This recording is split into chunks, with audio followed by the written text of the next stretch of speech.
Let's meet the 2023 Bronco Outer Banks.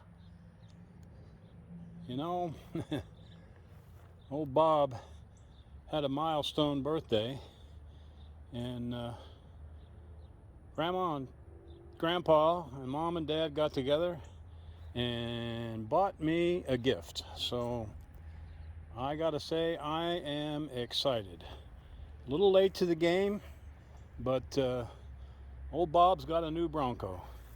This is a 2023 Outer Banks double throw-me-down model. Probably more than I would have normally bought on my own, but Mom and Dad know best. So we'll do a little bit of a walk around here. You know, thousands of other people have done the same thing. This is a two-door model. That's what we wanted. We're not a four-door sort of guy. And it is, did I mention it? Race red. Holy moly. It is really race red. Pretty spiffy. Pretty spiffy. Got these little hoop steps instead of running boards, which is cool. Not really oversold on the wheels, but you know, that's what's on it. Maybe they'll grow on me. We've got windows tinted.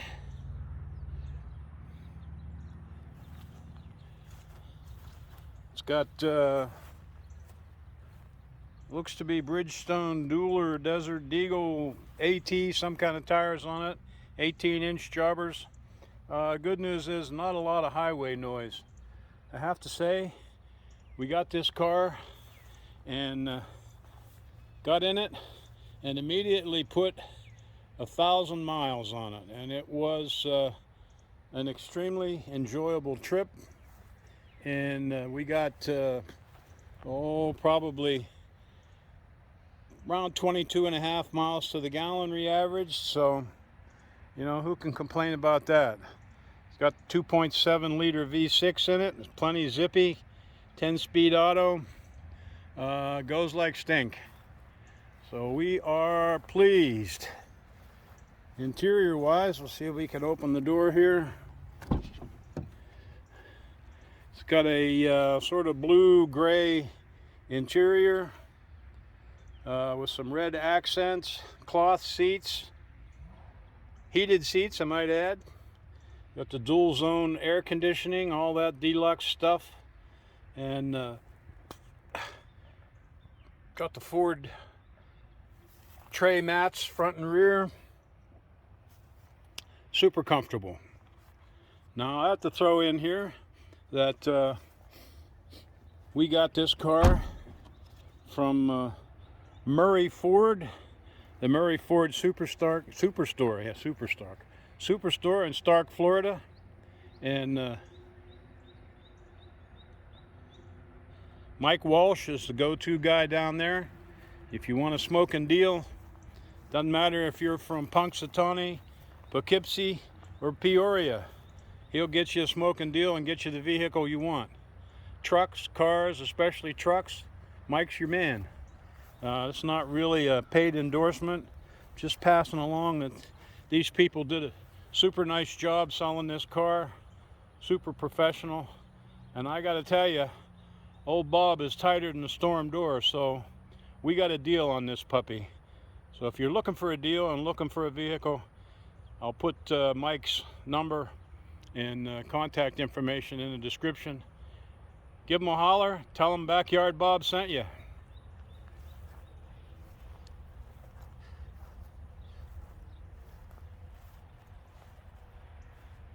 We go along here, spend a little more time with this Bronco. We'll post some more videos. I don't know that we're going to do a lot of stuff like the other people do. Take this off, put that on, do all that stuff. Everybody else is doing that. We just need a driver. I will say that I'm not a big fan of these handles on the hood. My first inclination was to take them off. I know they make a piece that goes in there that makes that flat. But, you know, I got to tell you, driving the thing, you know, you don't realize you're kind of sitting in the middle, and sometimes you don't realize how far out there the fenders are. So after driving it a while, you kind of get used to those being there to tell you where the fenders are. So we'll see how that works. You know, a few other things that I noticed about it. I'm not real keen on some of the little buttons. You know, they have little pads you got to push, so they really require a push in to make things work. And you know, if you got fumble fingers like me, sometimes it's hard to find those little push pads. But like everything else, you get used to it. You'll figure it out as you drive it day in, day out. I do like it's got tilt telescope steering wheel, which so with the telescoping steering wheel, that's pretty spiffy. I will tell you, the thing's got a killer stereo. I mean, I've heard people complain that about the back seat speakers and this and that and the other thing, but I'm here to tell you, at least in this vehicle, the stereo is killer for my old time rock and roll. Wolfman Jack loves it. Got some handy map pockets, and you know the deal. Everybody's done features on these things over the years.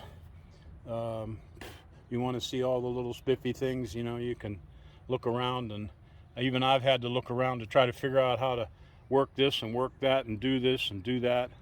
Still haven't figured it all out, but we'll get there. Oh, we'll take a look at the inside of this vehicle, and we've got the 8-inch dash. Apologize for the wind noise, but it's 83 degrees outside and it's a little warm in here, so we've got the air going. Got dual zones, so we've got just set on auto, and man, it's nice.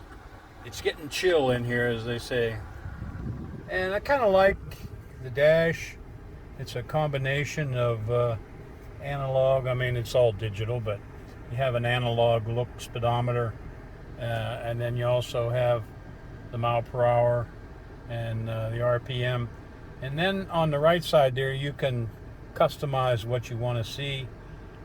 We've got gauges called up, but you can call up all sorts of different information, and that's all available from this side of the steering wheel. And then the other side of the steering wheel has your cruise, and I don't know what the plus and minus speakers are. Have to think about that for a minute. Probably volume on your radio. As I said, it's got a good stereo in it. We're not going to play that because of copyright infringements, but you've got all kinds of options there, including my favorite, which is display off. There you go. You know, they talk about distracted driving, and then they put an 8-inch or a 12-inch video screen in front of you that you've got to reach over and poke around at buttons to get to work. It doesn't make sense. So sometimes it's nice to just turn it off and cruise along. This has a couple of switches up here, and it looks like it's got lockers in it, and you can turn the traction control off, and you've got your hazard switch. Now one would expect that the hazard switch would be right over here where the driver can get it, but no, they put it all the way over there, you know. So if you do have a problem, you got to turn your hazards on, you got to reach all the way over there to turn it on. Why not just range things over this way and put it right here where you can get at it? In the old days, it was at the top of the steering column, which was real nice. You just poke in there and turn it on. But those are little things that we all get used to. It's got a glove box down there that's it's okay if you want to put your gloves in there. And we got side pockets and stuff. It does have 2 cup holders and sort of a little cubby down in there. Some cars have wireless charging. We don't have that. You've got a USB-C port and a regular USB port. And I will say that I like that because I can take this thumb drive that has no moving parts. It has 613 songs on it, and stick it in that USB drive, and the car will organize it and play it on the stereo. So that's kind of a neat feature. And the other thing, we have this knob down here on the console and lets you select your GOAT modes, whatever those are. So we've got normal, and then we've got eco, and I will say, you can see we've got 1,600 miles on this thing already. That first 1,000 miles, most of that we drove in eco mode on the highway, and it was fine.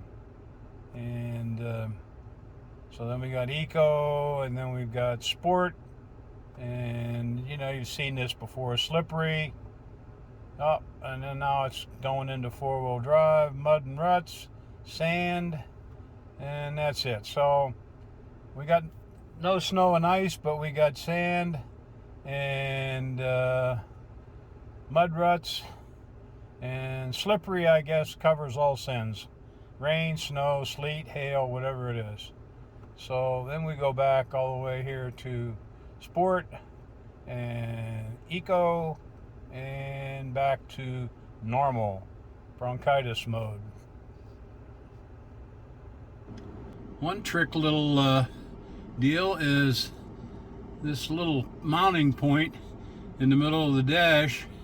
If you want to put a camera up there, you can put a little, I'm assuming that's 1/4-20 stud mount in there, and then mount your non-action GoPro or whatever it is you want there.